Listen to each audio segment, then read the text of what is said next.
Hey, Hey, I can hear you well. So today is our eighth niche conversation, and today I am joined by Dr. Andrew Stuhl. I'm Jessica DeWitt. I'm one of the editors for the Network in Canadian History and Environment. Andrew, do you want to tell us more about yourself? sure. Yeah, thank you so much for having me. My name is Andrew Stuhl. I use he, him pronouns, and I'm Associate Professor of Environmental Studies and Sciences at Bucknell University. Awesome.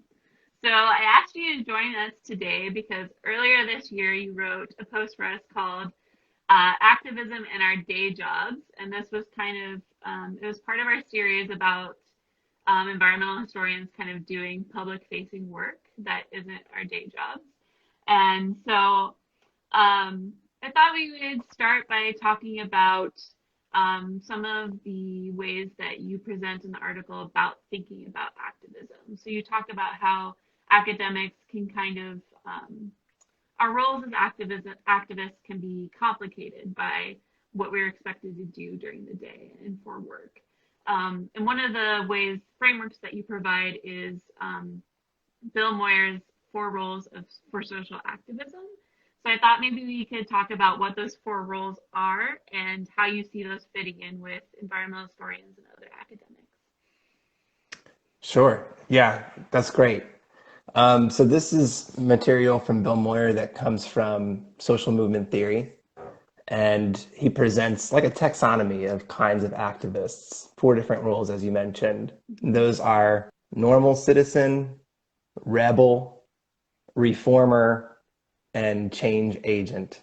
And so we can kind of go through those briefly here. But thinking about just the names of different kinds of activists, for me, it helps see, wow, there's like a team here. There's roles that different people can play, and that helped me map that onto what I was seeing in my own community on campus among professors. Like we have, different standing in terms of being junior, untenured, or tenured, different departments, different roles as a committee member or a chair. And I started to see how these things could kind of speak to each other. So a normal citizen is someone in Moyer's framework is they uphold the values that we think are in a fair society that we should have. And they speak to those, but they're not necessarily on the front lines of a protest. They're not out there holding the megaphone and shouting at people. They are acting in accordance with what's expected of them by society and saying we should have things like fair elections, everyone should be treated with dignity, everyone deserves health care, just talking about normal things that our society should have. The rebel is the one that's standing up and speaking really loudly at any kind of violation of our social contract. And so they are the ones with the megaphone. They're planning sit-ins, they're planning sit-downs, they're planning rallies and marches, and they are really willing to put their bodies on the line when we have crises of justice. If someone is treated very unfairly, if society is treated unfairly, if segments of society are treated unfairly, the rebel is out on front. The reformer is someone like a committee member, I would say, at your community on campus or in your professional society. And they're saying, okay, look, we hear the rebels out there telling us something is wrong with our society. We have a chance to present like a proposal to this committee to make this issue better. So they're working within the system as a reformer to listen to the calls for change and apply them within the system. The change agent, the last one, they're the ones that are trying to connect the dots between different kinds of calls for justice or calls for change. So, for instance, in like the climate justice movement, the change agent might say, wow, environmentalists have really only thought about clean energy as a kind of good for the atmosphere, good for nature. What if, as a change agent, we thought about this along lines of labor and class and race and tried to connect these different things so that our movement is stronger? Mm-hmm. And so similarly, with environmental historians working as a society or working in our home campuses, if we're able to reach across different disciplines and say, look, the environment is an issue that unites us all, and we will be stronger if we're together, that's the role of the change agent. So normal citizen, rebel, reformer, change agent, for you or me, we might see ourselves immediately into one of those roles. It changes over time, and we kind of have to give what we can and all play our roles because we're stronger together. Mm-hmm. No, I love the idea of focusing on roles because in general with activism, whether it's climate activism, racial justice, etc., when you think about yourself, you feel overwhelmed. I can't make big changes, but if you just kind of focus on who you are, your role in society, and you take care of what's around you, and you take care of the people that are around you, and you do what you can, then those little things add up, right? And we aren't responsible for the whole big movement on our shoulders. We're part of a collective, and that's really important to remember. And I really like that your post highlighted that. And within that post, you really kind of talk about your personal relationship to climate activism. And I wondered if you want to talk about how you got involved in climate activism and perhaps how you do integrate this kind of work into your day job. Yeah, right on. Yeah, thank you for that question. So I'd been like an environmentalist for quite a while, and more of like the individual action kind of environmentalist, like, being light on the earth and trying to think about my carbon footprint or ecological footprint and really bringing it down to like my individual choices. I think I had done that for a very long time, and within my family, I was always kind of known as the hippie, crunchy type. I think I see my sister on this IG Live session. Hi, Ashley. But it really wasn't until 2018 that a switch really flipped for me from individual action being my route to kind of really try to make the world better, to collective action, to really try to think about community organizing. And what it was that switched the flip the switch was watching youth occupy Senator Nancy Pelosi's office in Washington, D.C. in November 2018. Hundreds of people, teenagers, folks in their 20s, folks in their 30s like me, lots of this shouting and stomping on their feet and just not being pushed aside. I felt this fire in my belly, and to see them just like band together with such resolve and listen to them talk about the crisis that we're in, calling it a crisis and identifying the fossil fuel CEOs as the greedy, lying villains that they really are. I just felt a chill. I just felt a chill, and I still feel that chill. And it's taken me a little bit of reflection to know like why that visual, why that scene really hit me in my heart. And that's the story of why it hit me that I want to tell now. And honestly, I'm a little nervous because I haven't really spoken in public about this before, but I wanted to share it with you if that's okay. Yeah, please do. So, Go yeah, ahead. can I go on and, Yeah, and share that? yeah. Yeah, so my dad, growing up, he was an alcoholic. And, it was really difficult for me and my family to deal with that. It was not rare to come home from school or practice or something and find him, passed out on the couch. And I remember in my high school senior year, when I was 16, I was a little skinny Andrew Stuhl. I had friends over to watch a football game, Philadelphia Eagles, and my dad was there. He was several drinks in. He was in and out of consciousness, watching the game, occasionally saying slurred speech. And my friends were making fun of him, like right in front of me. And I was mortified, absolutely mortified. I didn't know what to do. I wanted to crawl into the couch and just like never leave. And the weirdest thing about this event and like the whole thing, my family, we just kind of pretended that it didn't exist. My dad had intimidated us and threatened us, and we felt pretty powerless to act. He hurt us, really physically and emotionally. So we decided, I guess individually, we would never ever talk about this. We accepted what was going on. We pushed that pain and suffering down and down and down until we got used to it and just ignored it. When I went to college, I found a little taste of freedom to kind of think with my own mind and see things differently and actually speak and think without retribution. I was distant from my family. I was on my own. And I started to feel like I wanted to confront my dad about this. So I took a pretty big risk and I wrote a letter to his mom, my grandmom, and she was like the matriarch of our family, really.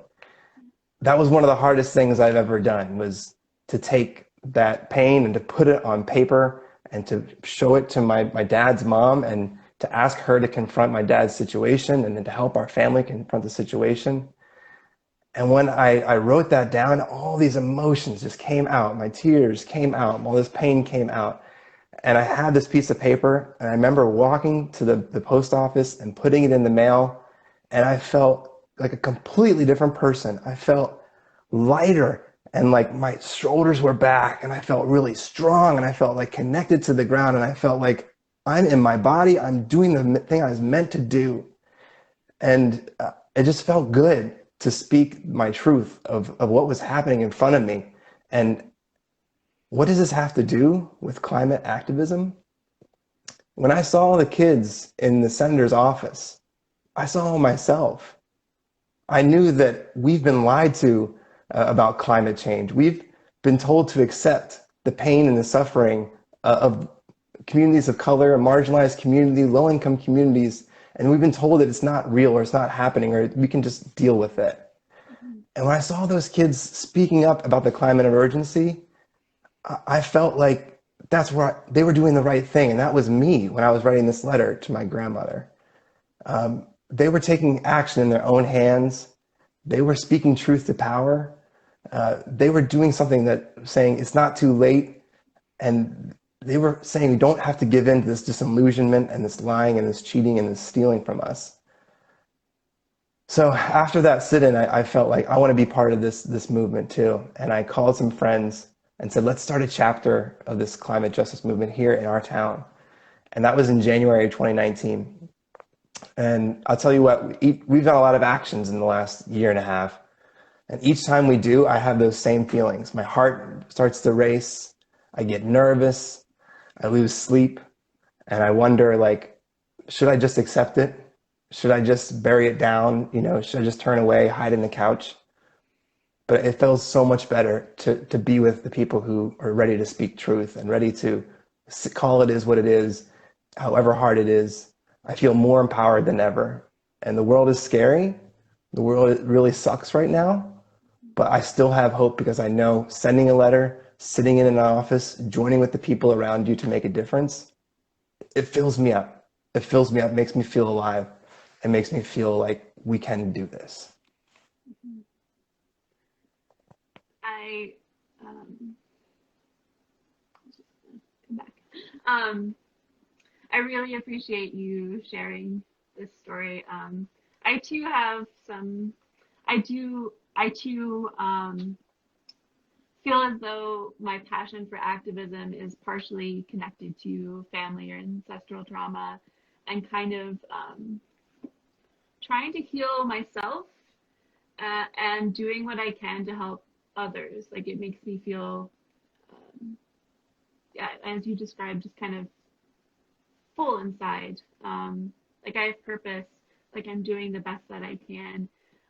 So I really, I appreciate you sharing that with me and with everyone else.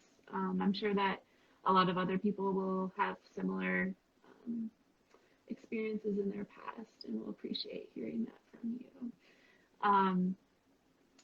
So yeah, so as I said, you wrote this way back in, well, you published it way back in February, right before, I feel like February is the last time that everything was kind of on an even kill.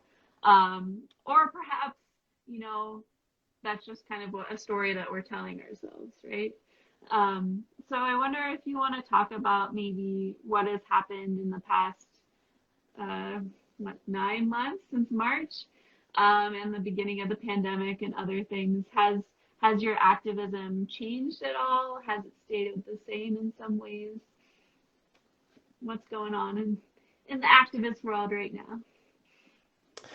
Yeah. Well, first of all, yeah, just like appreciate you resonating with me. And just saying, this is part of your journey too. And I think that's so important with activism. The reason why I keep coming back, I'm inspired and motivated by the crisis, but I keep coming back because of the people who I organize with. They're just some of the best people I've ever met, and I think we're there for each other, and I share so much love for them. I'm lifted up by them, and I feel like we are creating the community that we want before the policy exists. Like we're just making the community that we want in the world. And so I hope that for you too, as you're in your journey and, just in life, that obviously you're making this conversation happen. So I appreciate that. And I hope that it continues to grow for you. Yeah, I think the pandemic breaking out February and March has really changed things a lot. I mean, I was thinking about this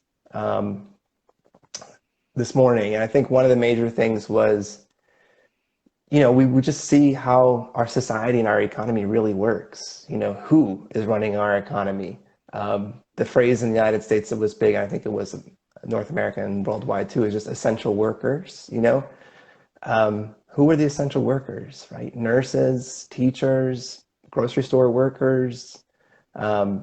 Those folks have really been undervalued and underappreciated and taken advantage of in the United States economy for many, many years. And so I think as an activist, you look at that, and especially if you are like a climate activist, it's an opportunity for education on the thing we talked about earlier about making a movement of movements and connecting the issue of environment or climate with labor and good living wages and treating our workers fairly and connecting them in our vision for a better world. I think that was part of it, Also, right after the pandemic broke out here in the United States, we've had several additional instances of anti-Black violence, murders of Black people by the hands of the police. George Floyd, Breonna Taylor, just a couple of them that are in the news. And that's another, moment, just like the pandemic, to watch the historic civil rights uprisings in our country and around the world, really. And that's really changed our organizing as much, I would say, as the pandemic. Again, like as a member of the Sunrise Movement, we dropped things that we were working on with like a bailout or like pandemic response and focus. We really need to stand in solidarity with the movement for Black Lives and Black Lives Matter to really push right now for calling this what it is, this white supremacy state, sanctioning violence against Black people has to stop, So what that looked like in our town is that very fortunate to have a great group of young people, If Not Us, Then Who is the name of their organization, youth-led, Black-led group, was out in the streets doing rallies just to release this concern and to stand together in solidarity for racial justice. And it was a check-in moment because we're in the middle of a pandemic. Like, can we safely be out in the streets? And so we had a lot of conversations of how do we do this? Like, how do we protect each other from COVID while not being silent and complacent about what's happening, with police brutality right now in the U.S. So here's another opportunity, just like with thinking about essential workers, to talk with folks who've been in the racial justice movement for a really long time and say, we can work together. We stand for dignity and equality and justice for all. And environment is part of that. Labor equality is part of that, but racial justice is part of that too. And so that's been a big part of organizing. We've done a lot of things online, like this conversation. Everyone's been doing Zoom calls forever for the last couple of months. And so I think a big part of our pandemic organizing too has been trying to connect with each other in this time of like deep isolation and deep disconnection. We don't have that human connection. And I'm definitely somebody who just loves to be with people and like physical touch, hugs, just putting my hand on my friend's shoulder. Like I miss that so much. And so really thinking about how we connect with each other, tell our stories. Even the story I shared is like, I felt compelled to do that just because I want to connect with you, but we're trying to do it over this little screen, you know? Yeah. Um, and I think also back to academia, the pandemic and this historic uprising for civil rights, in addition to the existential crisis of climate change, we have less than 10 years to act. I think it's really put in like context for me, like what's important with my time? Like, do I have time to do research? Like, if I have time for research, where should I put that energy? Should I put it into writing, or should I be putting it into organizing right now to make the change at the systemic level? The phone's ringing in the back. I don't know who's calling, but I'm going to ignore that. Um, and I know that's a great privilege that I have because I'm a tenured professor and I don't have the same kind of concerns about job security as untenured junior scholars do, who if they choose not to do research right now, that would have major consequences that I feel a bit shielded from. So I want to acknowledge first for definitely that, in addition to all the other identities I have in dominant culture that allow me to not feel the kind of threats that other folks feel. Um, but definitely thinking about the pandemic, it's like I can't really invest in other forms of academic labor right now. It doesn't feel right. It feels much more right to be organizing and um, protecting our democracy, fighting for racial justice, fighting for climate justice, and fighting for an economy that lifts everybody up, not just the 1%. I like this emphasis on how the pandemic um, has had you reassess what your priorities are. I feel that too. For myself, like at the beginning of the pandemic is when I decided not to pursue a tenure track job, and um, really decide what I actually want, And I'm still figuring that out, still shaping that. But um, part of the reason that I decided not to go into academia was that I want to have the energy and the time to be an activist, and to kind of put that front and center. Um, and I know that it's possible, as you're showing, to do that while in academia, but for some people, it seems to have to take a back burner. And I think people are kind of reassessing that at the moment, whether they have stayed in academia or left or what have you. But through it all, I think, yeah, community for me, like community building is such an important part of what the work I do, and I like that emphasis on it, and that just by us getting together today to chat, we're creating community in the way that we can right now, right? Um, Yeah. and that's a beautiful thing. Um, so I just want to thank you for joining me today and for sharing and reflecting. And this was really wonderful. Thank you for having me so much. Yeah, I really, really appreciate the opportunity to chat and um, just to, yeah, to share this story and to talk about this important topic. Thank you for the opportunity. Thank you. Okay. Take care, Andrew. Bye. Bye-bye.